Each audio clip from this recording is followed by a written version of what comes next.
Okay, hang on. Start recording and then start playing it. Where's the link? Candybox2.net. What the f*** is it? This is just 2 boxes. I'm talking to a squirrel. Where's the squirrel? On the tree on the right-hand side. I've never met the squirrel. You've never met the squirrel? Anyway, are we going to do a podcast? Or are we just going to play this game? This is the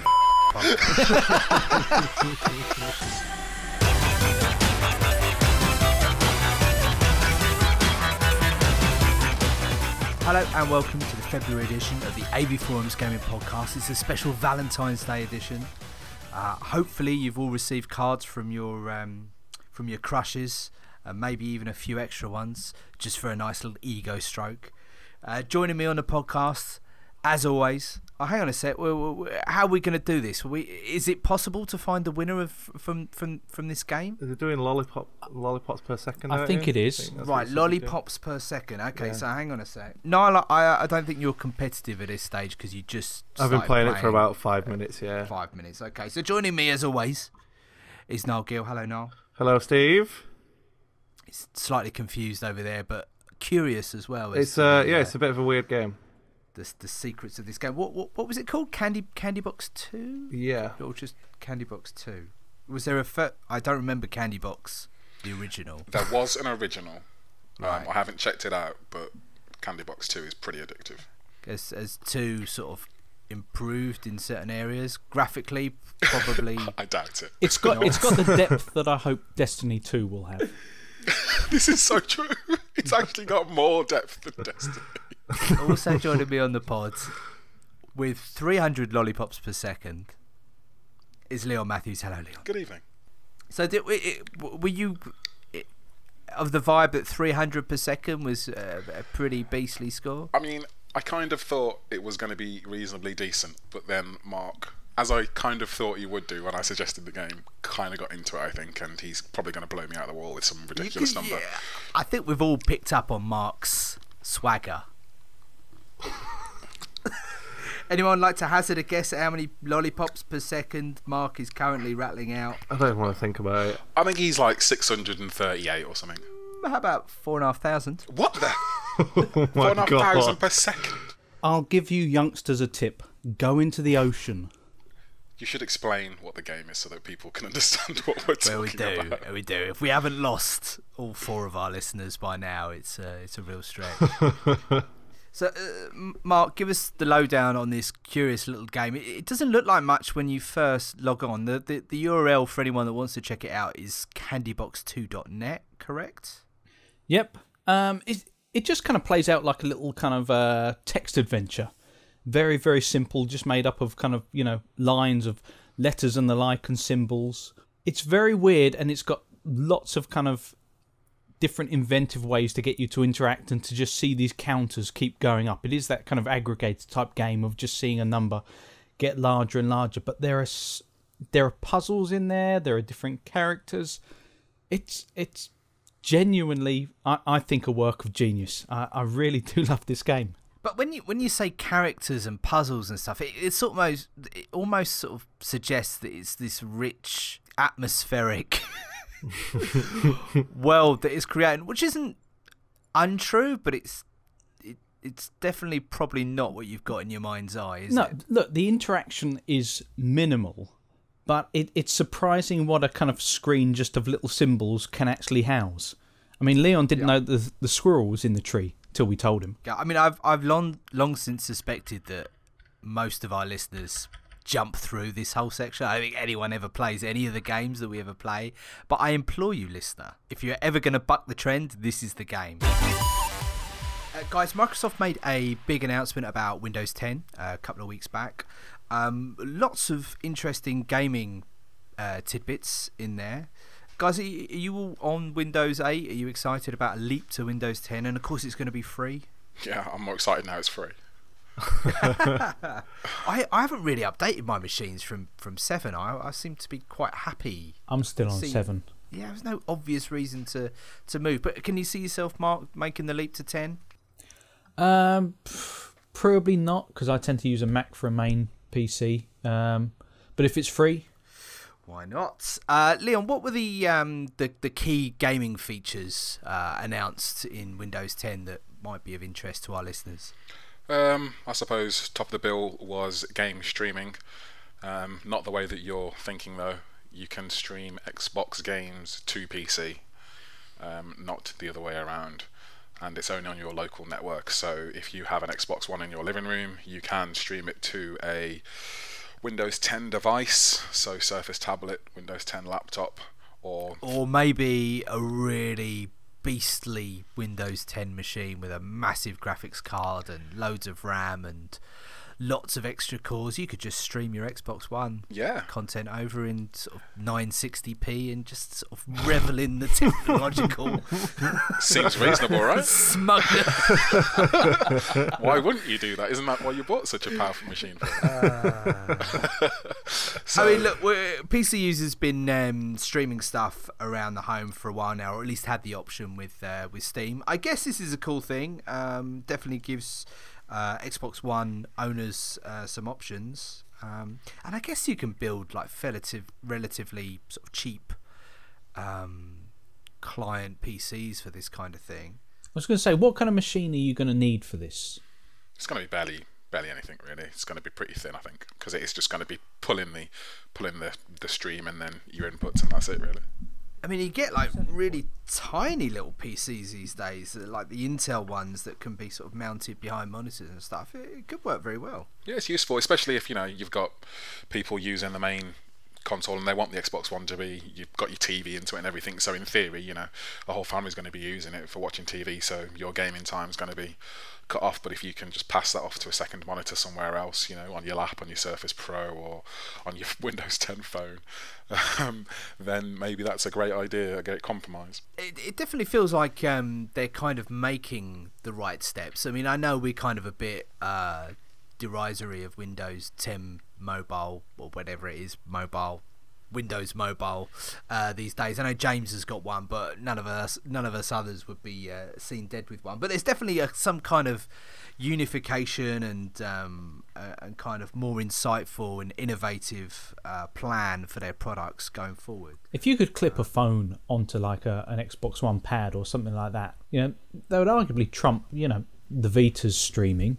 but because you'd be using a proper pad. So I do think it's got potential. There are machines in my house that I'd stick Windows 10 on if it will run the Xbox One games while that's in another room. That'd be a huge plus point. Do you know what would make me buy a Windows phone? If it was free? Well, there's that. Yeah. But if they put Candybox 2 on it? If they put Candybox, yeah, I'd be there. But if they put, I guess from the last gen, Xbox Live Arcade, or from this gen, anything on ID on Xbox, or anything that's below a certain threshold, the sort of games I'm talking about, your Geometry Wars, your Super Time Forces and that sort of stuff. If I could play those on a Windows phone on my Xbox Live account, I would buy one tomorrow. So it all links in, so Yep. You can automatically download those titles that you've bought because it's a Microsoft platform. Yep, cross-buy between Windows Phone. When I buy Geometry Wars 3, I can play that on my phone, and it's the same as if I'm playing it on my Xbox One. How that would work, I don't know, because you'd probably need a controller possibly, or something weird, but whatever, make it work. Whatever games would be appropriate to work on that platform, then I would probably do that. It does seem to be some sort of missed opportunity, missed trick, doesn't there, in terms of their back catalogue and, engaging in existing customers across platforms. It's a way they could Trojan horse into the mobile market. The Vita does well or not, as the case may be. Sony are kind of using it as a push your PS4 content to it or whatever. Nintendo basically just have it locked down with the 3DS. It'd be a cheap, easy way for Microsoft to sort of backdoor in there and at least put a foot in the door to sort of, get some mobile gaming on the go, but I don't see it ever happening really. And the biggest talking point really to come out of that Windows 10 demo was HoloLens. Did you guys catch that demonstration? Yeah, it looked fantastic. So correct me if I'm wrong, it's a pair of VR, or is a VR headset that augments reality to place graphics in and around you. Yes, it's actually like a whole computer on your face, isn't it? It's like in the glasses it's a whole PC. It's not like, like Oculus Rift has a cable coming off, which I assume goes to a PC somewhere. Right, so it's not like taking some video signal to a pair of... No, it's a bit more Geordie LaForge than that. Yeah. Oh my god, it is. Cool. It's like Geordie LaForge, isn't it? I think you just sold it to me. Oh my god. They had a very cool Minecraft style demo with actual buildings and bits actually in the room on a coffee table, I think. Was that right? Yeah, it was weird. They kind of just overlaid the world on top of like a coffee table and a lounge and stuff. I think they spent way too much time on the whole it's going to be used for 3D design thing. Like, I can't see anybody using it like they were doing stuff like literally creating stuff in a 3D space. I can see someone looking at something in a 3D space and twizzling it around maybe, but as far as like connecting this piece to that piece and drawing on it and that sort of thing, I don't think it's got the fine motor control for that.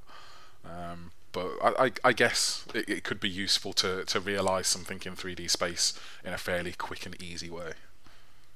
Yeah, I love the fact that we keep having these demos and no one really knows what the end game is, and no one really knows what the main attraction use of this technology is going to be, but they're just so keen to get it out there and show that there's something being worked on, something being developed on. I don't think any of us are convinced that they're just holding something back. It just feels like they're not really sure what the best foot forward is. I'm happy that they haven't just gone, oh, check it out, here's our version of Oculus Rift, here's our version of Morpheus, and it's not just another exactly the same thing. And it does kind of fill some of the gaps. Like when we spoke about it before, I was like, I don't like that whole cutting myself off from the entire world thing. And this kind of negates that, because it can be, definitely. It can be completely transparent, or it can be, a VR headset where it just projects an image at you. But it can be in between as well. And like I was saying, if you are playing like a first-person game and the world kind of bleeds over the display, if you will, and it just becomes a bit wider, and or even if it just makes the world around it, the immediate space around you, part of the art production of the game. Like say, for example, let's say we're playing a new version of Fallout and it somehow augments the room that you're in to look like some kind of, I don't know, nuclear fallout stricken room, just atmosphere, just playing with atmosphere or something like that.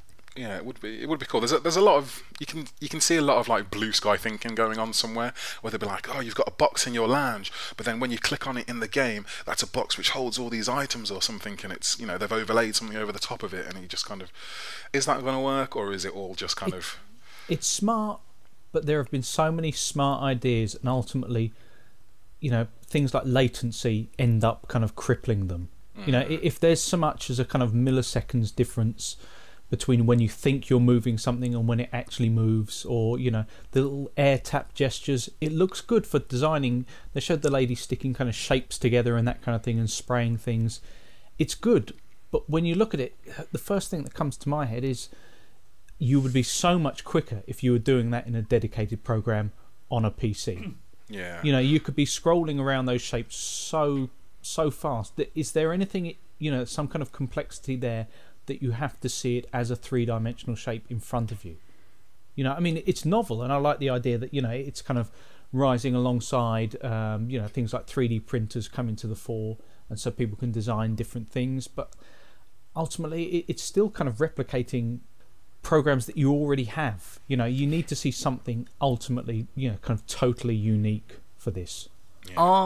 Are things like the Oculus, the HoloLens, are they going to be won and lost on getting those SDKs out there and just seeing what the greater world population can come up with? Sometimes it's not just about guys in the R&D lab making it work. Sometimes you just need to open this up to a wider platform and see what other creative people can come up with. Yeah, and there was a vague track record of that for Microsoft. The original Kinect kind of blew up in this really weird mainstream way, which they just totally weren't expecting. And it was being used in like hospitals and schools and loads of crazy stuff. It became the highest selling peripheral of all time or something, or consumer device. I can't remember how they span it, but it was way more popular outside of people plugging it into their Xbox to make things for what bigger. it was supposed to be. Every time you see a science program on TV which has got a robot on it, it's always got that first generation Kinect on its head. Yeah. It's weird. So I guess the potential's there, but it's will they squander it is the question, and who knows. When was Windows 10 mooted for release? Does anyone remember that detail from the? I believe it's the end of this year. Don't quote me on that, but Tech Developer Preview is out now. I downloaded it the other day. Actually, I need to install it. But it's not far, because I think they really just want to leapfrog 8 because 8's been such a disaster. And it should be said that they did only claim with HoloLens that it would be out within Windows 10's life cycle. Lifetime, yeah, So, which could be 10 years however from now. many years. Gives Yeah, them a fair amount of wiggle room if they decide to call the next one, Windows 10.1.2 and go on beyond there. Sure. Okay, well, any updates will of course keep you posted. Evolve came out. Oh, Evolve. How is it? We need Steve for this, don't we? How full is your wallet? That's how it is. Is Yeah. that it, really? Is that what it boils down to? The amount of DLC that's already out for this game is Right. mind blowing. Right. I put it all in the thread, and it's a long bit of text. Yeah. But because it is really a minefield of trying to understand what they've done to this game. Dear God. I don't get it because I mean I thought it looked kind of cool. I mean we're talking same guys that came up with Left 4 Dead. Left 4 Dead, Turtle Rock. and it kind of seems like a natural evolution, if you like, of that format as well. So someone took me through who's played it. You can either play as the monster, or as is it just a group of humans, or is it loads of humans that are trying to take the 4v1. monster down? 4v1. Okay, 4v1. cool. 4 class-based characters versus 1 monster, Right, gotcha. It's asymmetrical multiplayer. essentially. Yeah. It does look kind of cool, but I have been kind of up and down on this game for a long time. I think half of it is the way they tried to push it into our faces to begin with. They've tried to position it in this weird esports kind of way, and they have people like what they call shoutcasting over the top of it, so they're like, calling out matches, and same way you'd see someone doing it over like a high level Street Fighter match or Dota match or something like that. Right. In the red corner. Yeah, I'm like, oh, he's thrown down the arena, and he's done this, he's my buffed his goodness. skills, and I'm just like, this game doesn't really call for this. Yeah. Like, it's not. It doesn't really seem very competitive enough for me. I mean, there's strategy to it. Don't get me wrong. There's a lot of strategy to it, and there's quite a lot of depth to it as well, as far as the classes and the way you can play the monsters and stuff. But it also seems very simple as well. Like, there's a few game modes and stuff, but all of it really is about the content, about the extra characters you can get, the extra monsters you can get, and then this kind of rolls us into this whole DLC plan where, because they didn't want to segregate the game up as far as maps and content goes, they sort of bolted these monsters off into different sections. So if you pre-ordered, you got one, and like they're adding different monsters and different DLC packs and different hunters in different DLC packs, and it's all very, very confusing. Would now be a good time to bring Steve in, because he's just popped up online. Oh This yeah. would be the perfect time to bring Steve in. Get him in. And also joining me on the podcast is my brother from another Steve Carter. How are you, Steve? I'm alright, thank you. How are you? Very good. We're just talking about Evolve. I've watched a lot of Evolve being played, but I haven't can't actually stop played it. watching Evolve because every time I go on Twitch, it's in my face. Watch this guy play Evolve. Watch this guy play Evolve. I don't wanna. I just want to watch what I want to watch. I quite fancy watching a bit now. I mean, is it tactical? Is it? It seems like it should be. It looks like it does have depth to it, but the problem is that as soon as someone kind of tries to force that upon you, to kind of heighten the little moments with that kind of esports voiceover, immediately in your head you think, actually maybe it's more shallow than it looks. Steve, you can tell us more. Have you actually started playing it yet? No, it's sat with it downloading, waiting to update at home when I finished on the podcast. Oh, right, I thought you had it for a review. No, I didn't. Was it not you? Did I get that wrong? No. Oh, I'm was that sure Man? it Was that it Manny? Manny, I was down for the order. Right, we're screwed then. Brilliant. Have you been waiting for me to talk about it for me not to be the one to talk Only about really, it? we've been sat here for 40 minutes just basically Brilliant. talking about nothing. But Fantastic. Steve will save the podcast. I have watched quite a lot of it, so I do know relatively quite a lot about it. But the only reason was because, as everyone pointed out on the thread when we were like choosing games and stuff, people were like, "Why do you not want this? This is If you don't want it, then there's something wrong. yeah, exactly." And I was just like, there's no story whatsoever, like we were saying, and it's one of these ones which you have to have 3 people to play with. Like, unless you're playing the monster, you need a team of people who all play their role. Like, people need to play their class, otherwise it all falls apart. And Right. I think I'm just past that point in my gaming life now, where, I mean, I will play games with friends and stuff, but I'm past that point of, oh, we're gonna play Evolve tonight. Yeah, well, yeah, all 4 of us, we've all got our classes and we know this. I've got my mic on and I'm here for 4 hours and this is my life for this evening. Like, that's not where I am in my life at the moment. So that type of game isn't particularly useful to me. How do you get to choose whether you're going to be the monster or whether you're going to be the dude trying to take the monster down with mates? I think it's a It's all pretty random. random? no, I don't. It's not random. There's a loading screen, and literally there's just like 5 slots on the screen, and whoever jumps into the monster slot first, I think, gets it. Right. See, already that sounds kind of annoying. It depends. Like, sometimes the monster it seems quite skewed to the monster at this point because, like I say, it needs teamwork. So if 4 people aren't playing the game, then the monster just rips them apart. But for hunters who are doing it properly and going after the monster to begin with when they're level 1, because the higher level that the monster gets, then the harder it is to kill. If they can actually play their roles and track it and do it as they're supposed to from the off, then they've got a pretty good chance of killing it. But see, it sounds absolutely fantastic, but if it goes right, and I'm always kind of wary of that type of multiplayer game where, should we say, teamwork is of the essence, because you know that it's going to be a case of maybe like 1, 2, maybe 3 out of 10 games will really be that satisfying where things click, and the rest will be people quitting at the wrong time. Yeah, just one person dropping out, just one person being an idiot can just undermine that. I guess that's why they're kind of pushing it as this kind of adrenaline fueled thing rather than it's really, really kind of, going to be tense and require expert teamwork. How long do the matches last?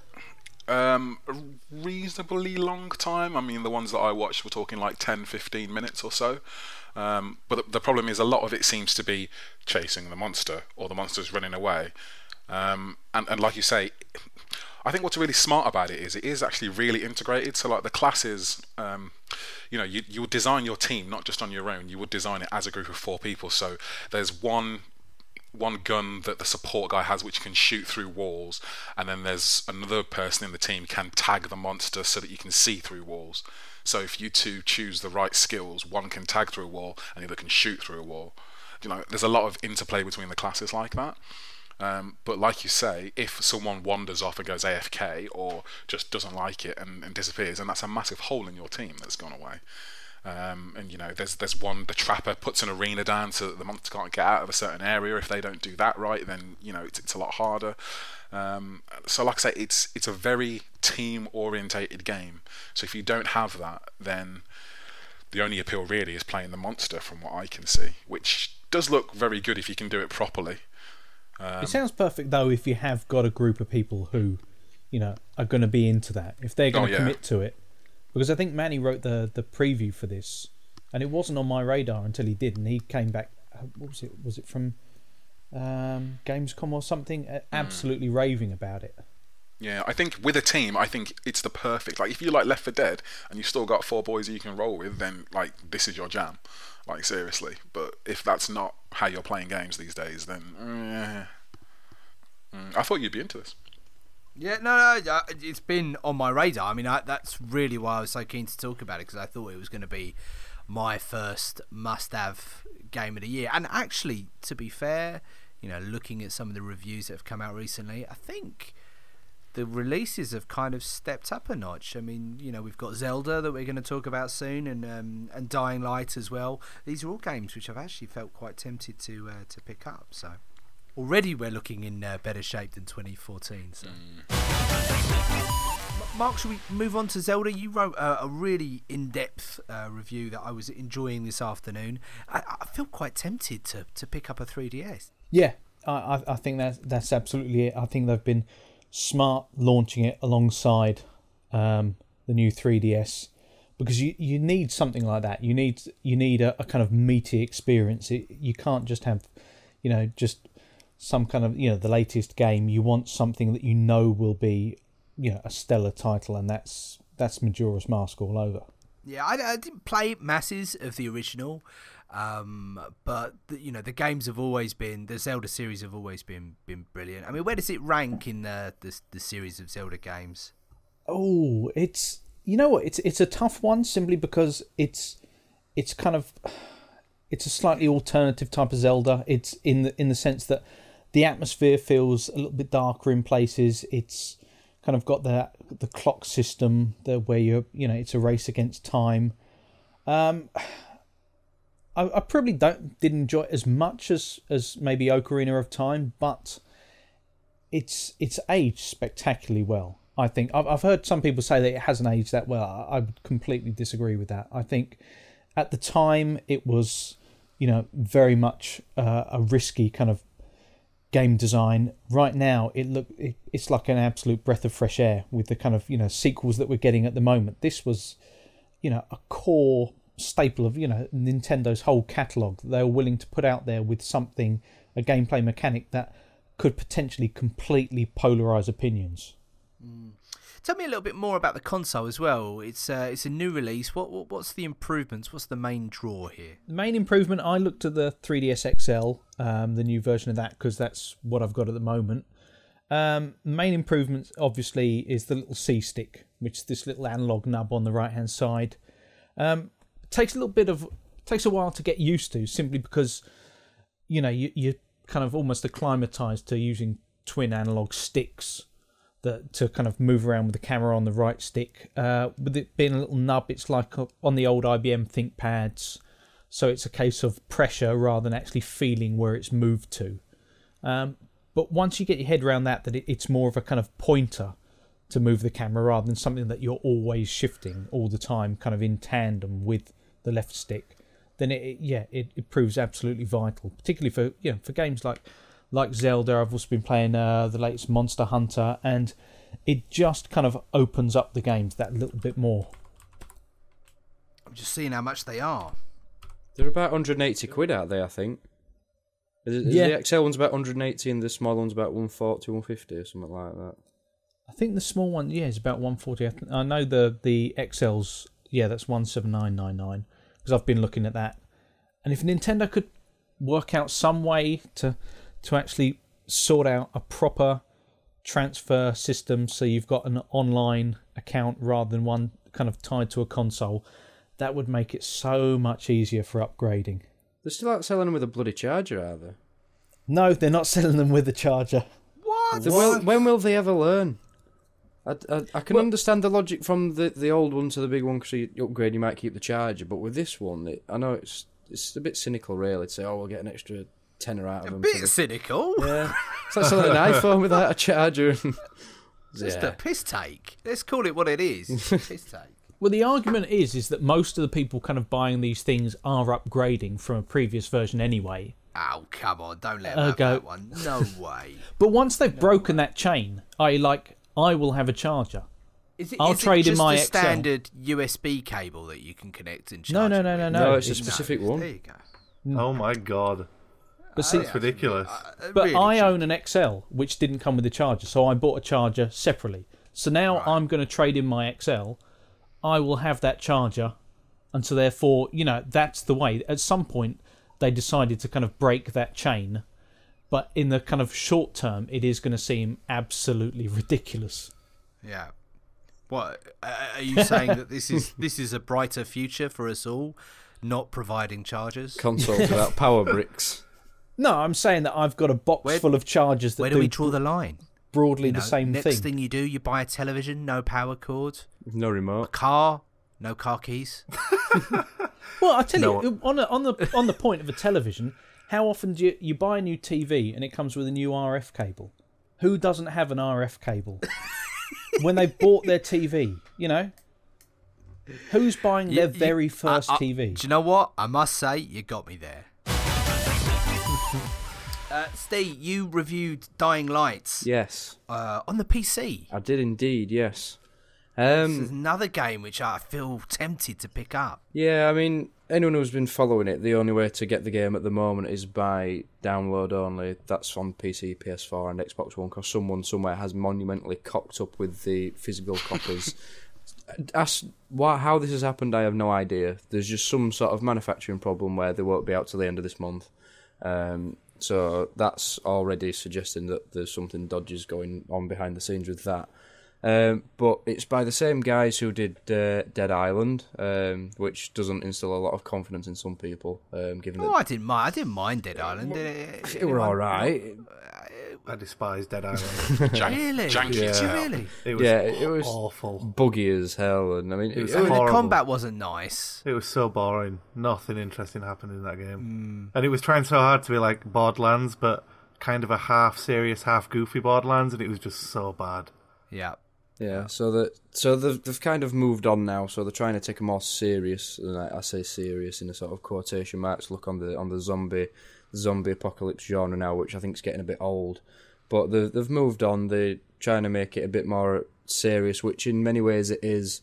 The story is still instantly forgettable. It's absolute garbage. You know, you just dropped in the middle of this city, then you're trying to side with two gangs, and then that's about it. You get a bit and you try and get a cure, but as far as I can tell, you just try and please one gang member, you try and please another gang member, and that's about it. The dialogue is awful. The lead character is just an absolute fool.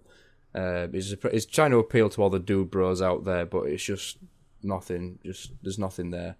In terms of its sort of mechanics, one of the main draws of it has been the parkour, which is actually quite good.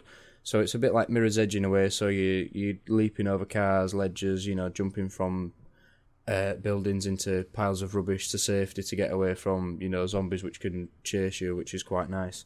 But it's just not that interesting. It's just a bit boring. It quickly becomes into, go fetch that for me, will you? And then just come back and then just go do that and this. You fetch like a video and a box of chocolates, and you go fetch some of the glasses, and then you go do this, and you go do that, and that door's locked, so that means I've got to climb up to the top of the building, get into the roof arch, and then open the door, go out the door, blah, blah, blah, and it's just... But does that bit work at least? Well, the climbing... 'Cause, I mean, they sold the whole thing on kind of, parkour and, first person and that kind of thing, scrambling across rooftops and the like. Does that actually work? The parkour's good, yeah, it's fluid, there's nothing wrong there, you can some of it does feel a bit scripted, so you can leap off one building, suddenly find yourself just stretch a few extra yards to make that extra leap, but apart from that, it is quite fluid, it's quite slick. You can slide over like railings and then jump onto the back of a car and slide over and leap across, and it's that aspect, it's quite nice, and the combat is quite nice as well because it's quite heavy and weighted. Is it quite exciting? I mean, you'd anticipate. You've got all that parkour in there. I mean, surely you get chased quite a bit. Yeah. Some intense sort of situations. It's not that good, though, is it? It's not Mirror's Edge. People keep comparing it to Mirror's Edge. It's and not it's Mirror's not that Edge. fluid. Yeah. It isn't Mirror's Edge, but the way that they've built it, so whereas sort of like your Dead Island and your Dead Rising have taken a more comical view on zombies, so you can just literally pick up a katana and lob some zombies' head off and just walk through them and not get touched. That doesn't happen here. You are completely underpowered when you start, so you're quite feeble. You'll pick up like a wrench or something, and you'll swing it a couple of times, and you're out of breath, and you eventually have to run away because you can't fight for survival. And there are zombies which will chase you, like you said, so you do end up in rooftop chases in some instances, and particularly at night, because it's got a day-night cycle. The night time, you literally cannot see anything. You've got a torch on you, and you can't see anything because all the street lights go off. You just end up with this torch that's on your shoulder, and then there's obviously the inevitable stronger enemies come out at night, and they will just chase you and hunt you down until you can get away. And those scenes are quite intense, actually, which is quite nice, but there's just not enough of it. So it's good, but it just feels like it should have come out a couple of years ago. you know, when the zombie genre was in full effect, because now it's sort of been weaned out. We're getting to the point now where we're looking for that next big thing, you know, like the sci-fi genre or the massively open multiplayer market. So it is sort of dying a death now, the zombie genre, which is quite nice to see. But if this came out a couple of years ago, instead of, for example, Dead Island 2, which was an absolute shambles, then this would have probably been a lot more successful. Because do we think it was a trend, or I was kind of the school of thought that it was a genre in its own right now. Like, in the same way we'll always enjoy a good driving game, you'll always enjoy a good zombie game, won't you? Zombies are done. Do you think so? No. They are so done. Zombies have become just this kind of crutch for just, I don't know, it's like lazy design. If you can't think of a reason why you would have a crowd of 100 people after you, just make them zombies. I think that zombies will continue to sell well because people are still waiting for a genuinely good zombie game to come out. Because if you think about it, can you name a good zombie game? Maybe, actually, Red Dead Redemption Undead Nightmare.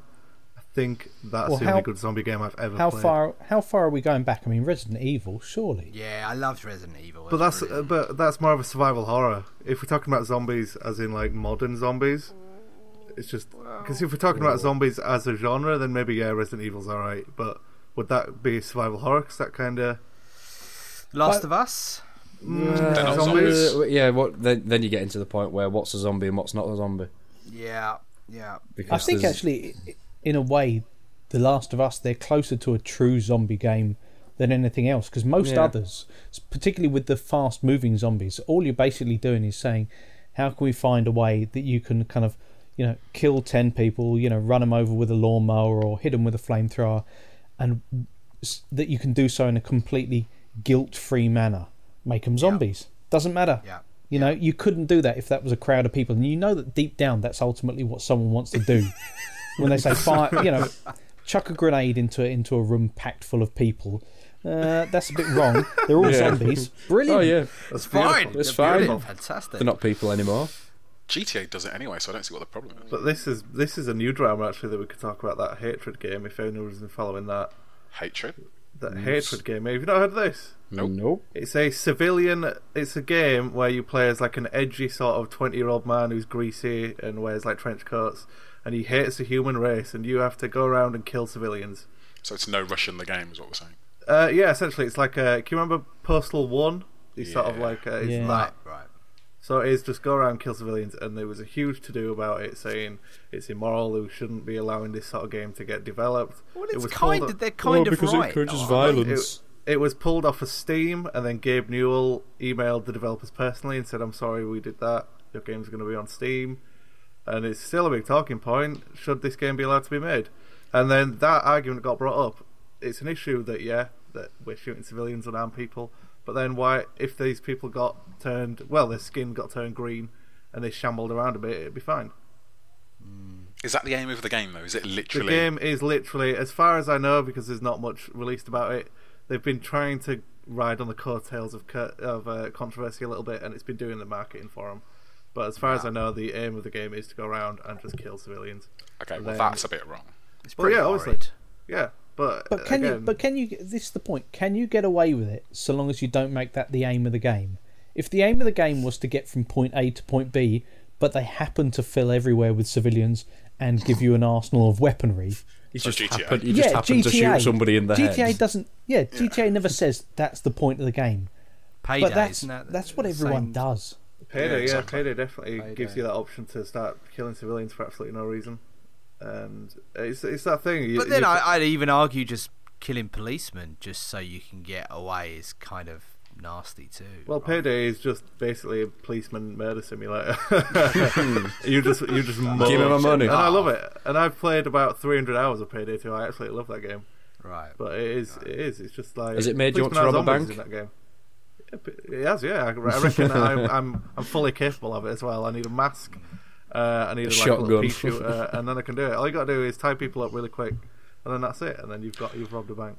But if we do say it's okay, I mean, I can see. I mean, I am not the last person in the world who's going to be going, "Oh, think of the children." But like, where do you draw the line? Like, if we say, okay, fine, civilian killing game, fine. Then next, is it like, plan a murder in a video game? But there is games like that. There's Lucius, where you plan the murder of your entire family. Like, where is this line? Like, what crime is unacceptable? But I don't think there is. I think we're drifting into that territory where people want video games to be seen as art, and art is kind of seen as borderless. You talk about what gets talked about. Okay. Yeah, I think it's not unusual to portray a murder in film and TV. You can certainly read books which are in the minds of serial killers, and portray serial killers and various other scenarios where people do terrible things. I don't think we necessarily need to censor games that explore those boundaries, but a game which is just moronic, mindless killing of people for no obvious reason, just to make a quid out of controversy, I think that probably is right to just shelve that and say we're not going to support it on our platform. I'm all for it, to be honest with you. I think if people want to make what they want to make, they can. And if people support the decision not to release it, it'll get released somewhere else. People are going to find a place to buy something. Okay, what about if it was, you're saying if it's not just for, gratification and just to make a quick book. What if it literally was, like, I don't know, the recreation of a real world atrocity, like that guy who killed all the people in Sweden or wherever it was on that island. If it was a game of just, let's be that guy and kill everybody. Well, that's crossing a different... I think fiction fiction. This is a work of fiction we're talking about. I think if you're moving into like things that have actually happened, taste becomes a bit of an issue. I mean, like... Or if it's just a similar sort of situation. Like, if it is literally just massacre the game and it's like, right, here's an open world... See how many people you can kill before you get caught. But these games already exist, that's the thing, that's my point. I don't know, man. Like, again, I'm not the sort of person who is easily shocked and stuff, but I think... Doesn't it all come down to how realistic it is? I mean, we're all a little bit hypocritical, as in we'll play things that have kind of pixel art, 8-bit graphics that can be fairly sick, that if you were to kind of, put it on Hotline Miami. Yeah, that's exactly Hotline Miami. You stick that in first-person mode or something, and I don't think I'd want to play it. Yeah. Well, it's the. I have no intention of playing this hatred, but I think it's raised a lot of interesting points. I think it's not going to be an interesting game, and it's not going to have anything worthwhile to say. But it is an interesting thing to talk about. I mean, like every first-person shooter that I play, I mean, you play Uncharted, and it's like how Nathan Drake is a mass murderer. Like every protagonist from most video games are mass murderers. But I guess the point is, it's in service of some sort of story, which isn't just the point is to murder everybody. But where do you draw the line? But that is kind of, in a tacit way, you're consenting to it, and that is kind of the point of the game, isn't it? Yeah. I think the problem is everyone kind of has a line in their own mind. The problem is nobody draws it in the same place, and the worry is that at some point someone will draw it in a place where you don't accept it. Someone says, actually no, maybe GTA should be banned. We have censors for this very purpose. We have classification boards. Very true. Yeah. If it passes those, then it's fine for consumption. Yeah.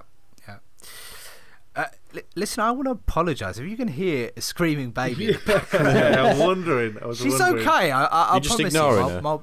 her. Shut up. My wife's trying to do controlled crying with her, and she's not really taking to it very well. My daughter, she doesn't really jump to anyone else's gun but her own. So she doesn't agree that games should be allowed to be murder simulators. She doesn't give a about it. She just wants to be picked up right now. A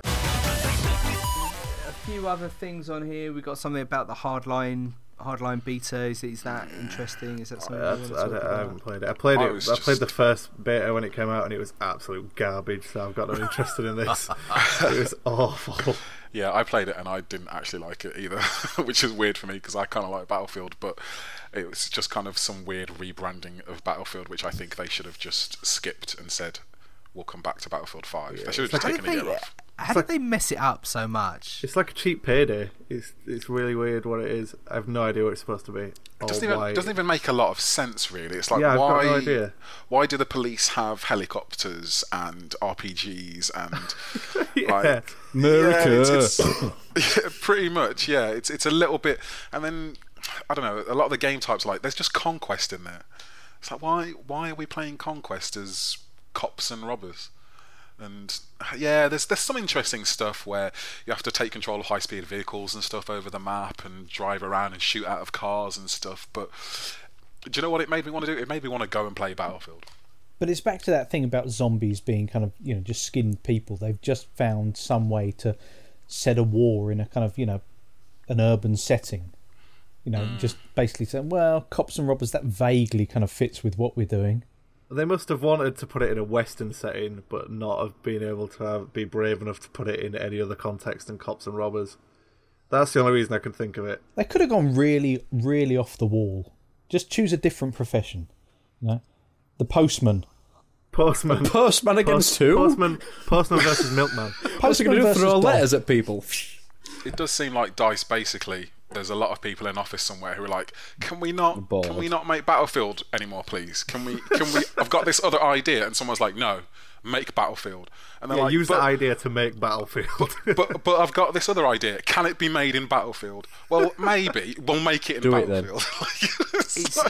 It smacks of basically someone's decided that there is a chink in the Call of Duty armour, and it was the time to go for the jugular, and they're just not really sure how to go for it. And it's almost like you've got, by focus group, you're saying, right, we need to get in the heads of boys of in their late teens or early 20s. What would they want? What do they want? It's all by the numbers. So cynical. Yeah, they just need to stop chasing Call of Duty's lunch. Like, they're not the same game. They're doing fine. Like, they don't need to compete with Call of Duty. Just do your thing, and Call of Duty will probably just go away of its own accord anyway. But they're not trying to kind of prove one last time they can do this kind of game without online issues. Are you telling me it's pride? Yeah. I am. Here's proof that we they can make a game that isn't broken. They've got the assets for a game that isn't broken.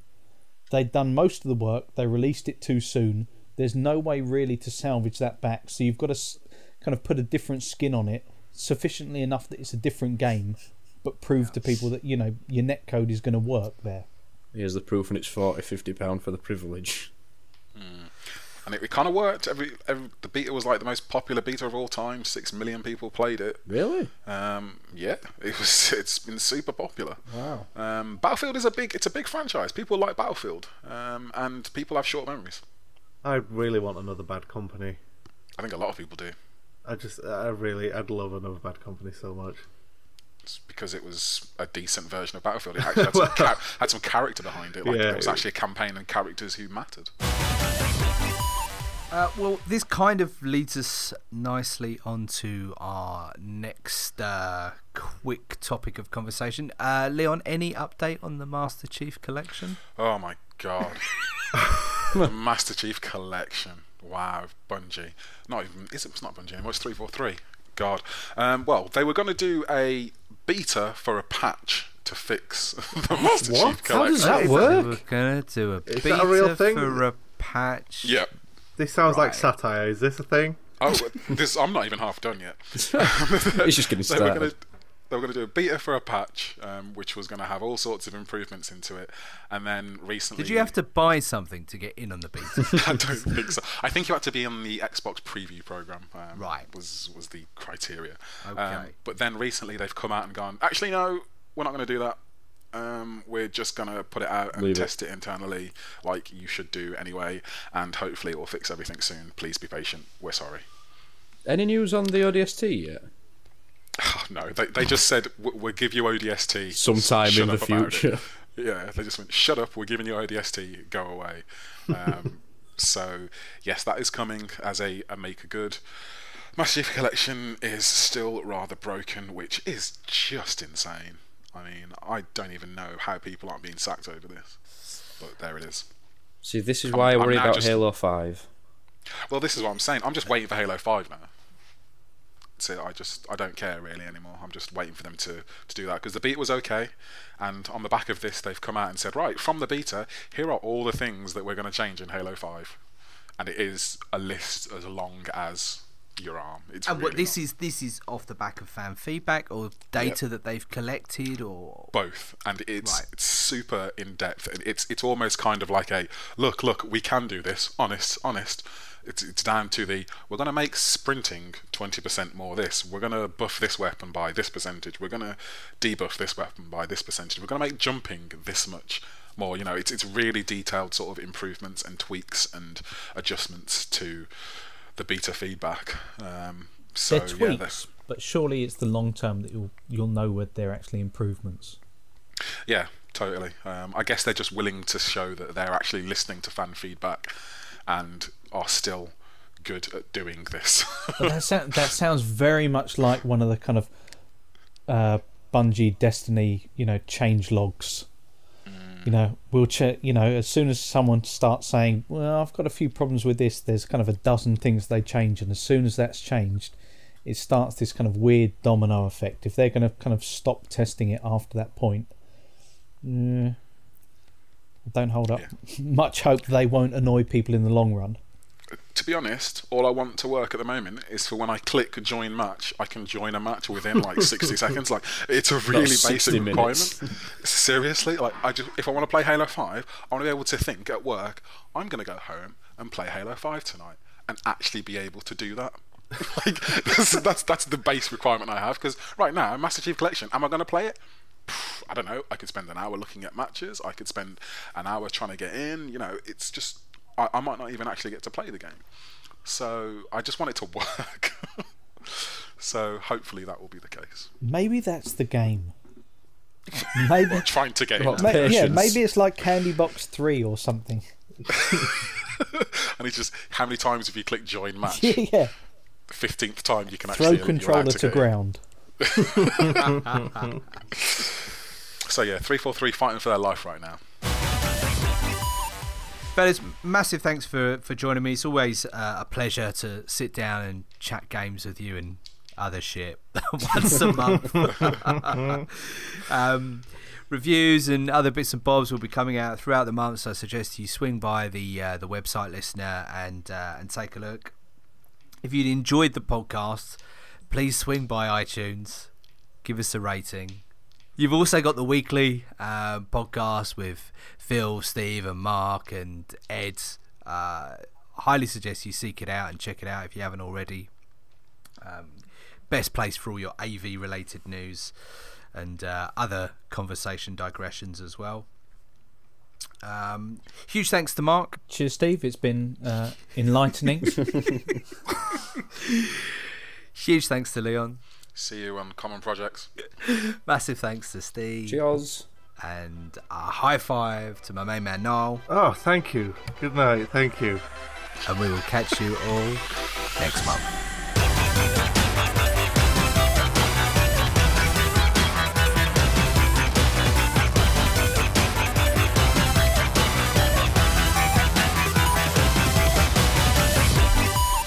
Has anyone managed to buy the Sorceress's hat yet, though? Yes, I bought his hat. Oh, no way.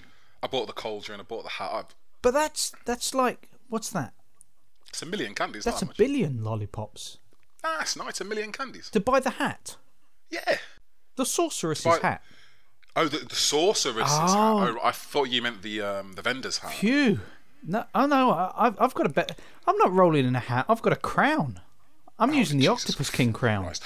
I didn't even realise you could buy a hat. Oh yeah, you can totally buy a hat. Oh my god, it is. It's a and what's billion that going to do? lollipops. I don't know.